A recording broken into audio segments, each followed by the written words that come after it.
Berjumpa lagi dalam permenungan kita, edisi Sabtu 10 September 2022, Pekan Biasa ke-23. Bacaan-bacaan liturgi hari ini, bacaan yang pertama dari surat pertama Rasul Paulus kepada jemaat di Korintus, bab 10 ayat 14 sampai 22a, dan bacaan Injil dari Injil Lukas, bab 6 ayat 43 sampai 49.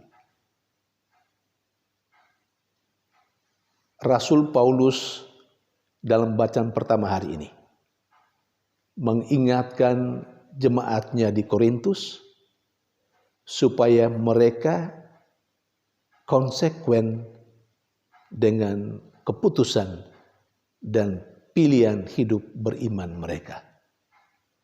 Ketika mereka memilih Allah sebagai Bapa dan memilih Yesus Kristus sebagai Tuhannya, maka mereka diharapkan untuk hanya kepada Allah sebagai Bapa, hanya kepada Yesus Tuhannya, mereka menyembah, mereka bersujud.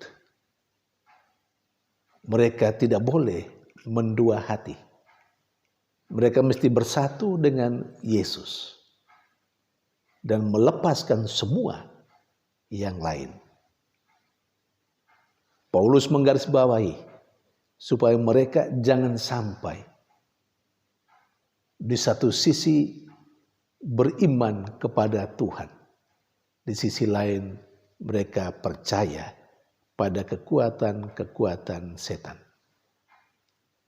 Jangan sampai mereka di satu sisi menyembah Tuhan, di sisi lain mereka menyembah setan, menyembah roh-roh jahat.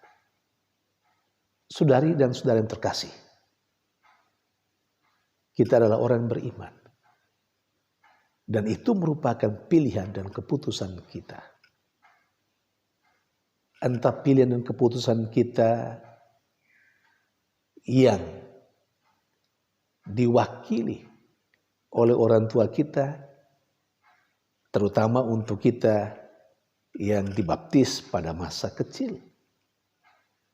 Tapi untuk kita yang dibaptis pada saat kita dewasa, kita memilih sendiri, kita memutuskan untuk mengikuti Yesus.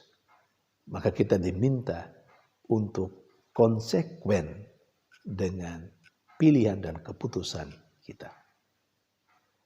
Saudari dan saudara yang terkasih, banyak sekali keputusan-keputusan yang kita lakukan dalam hidup kita. Baik dalam hidup beriman maupun dalam hidup secara umum. Ketika kita memilih dan memutuskan untuk berada pada sisi kanan, tentu kita mesti menerima segala konsekuensi setelah kita memilih kita berada di sisi kanan. Kita tidak bisa pada saat yang sama berada pada sisi kanan dan sekaligus saat yang sama berada di sisi kiri.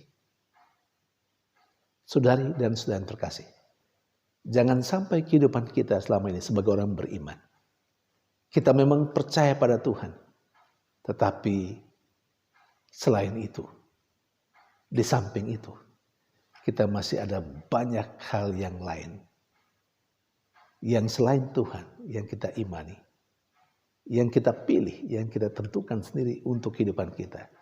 Ada banyak hal yang lain yang menjadi berhala-berhala kita.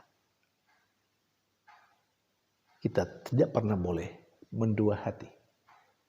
Sekali memilih Yesus, kita hanya bersatu dengan Dia dalam berbagai macam kehidupan kita, situasinya. Kita tidak diminta menjadi orang yang abu-abu dalam kehidupan beriman. Sementara dalam bacaan Injil, Yesus memberikan wejangan kepada para muridnya dengan ungkapan-ungkapan simbolik. Yesus berkata, tidak ada buah yang tidak baik yang berasal dari pohon yang baik. Dan sebaliknya, tidak ada pula buah yang baik yang berasal dari pohon yang tidak baik. Tidak pernah orang memetik buah ara dari semak berduri. Dan tidak ada pula dari duri-duri orang memetik buah anggur. Saudari dan saudara terkasih, Yesus menghendaki supaya kebenaran apa yang Yesus ajarkan ini itu ditunjukkan oleh para muridnya di dalam kehidupannya. Dan kita semua tahu bahwa apa yang diajarkan oleh Yesus untuk para muridnya saat itu juga dialamatkan kepada kita saat ini. Karena kita juga adalah murid-muridnya. Kita juga adalah orang-orang yang percaya kepadanya. Maka kitalah yang mesti memperlihatkan melalui cara hidup kita bahwa memang apa yang diajarkan Yesus itu benar. Bahwa pohon yang baik tidak mungkin menghasilkan buah yang tidak baik. Dan sebaliknya, pohon yang tidak baik tidak mungkin menghasilkan buah yang baik. Dengan kata lain, pohon yang baik menghasilkan buah yang baik, dan pohon yang tidak baik pasti juga menghasilkan buah yang tidak baik. Bagaimana dengan kehidupan beriman kita? Bagaimana dengan kehidupan kita secara umum? Dalam iman kita mengakui bahwa Allah adalah Bapa kita. Yesus Kristus adalah Tuhan kita. Dan Roh Kudus adalah pembimbing kita. Allah Tritunggal, Bapa, Putra, dan Roh Kudus menjadi atau disimbolkan dengan pohon yang baik. Kita berasal dari Allah yang adalah pohon yang baik itu. Dan kita semua, saya dan Anda, semua yang percaya kepadanya adalah buah dari pohon yang baik. Apakah kita adalah buah yang baik karena memang kita berasal dari pohon yang baik itu? Atau sebaliknya? Atau pohon yang baik itu kemudian menghasilkan juga buah yang tidak baik? Atau mungkin lebih tepat, buah yang baik itu yang sebenarnya seharusnya dihasilkan oleh pohon yang tidak baik.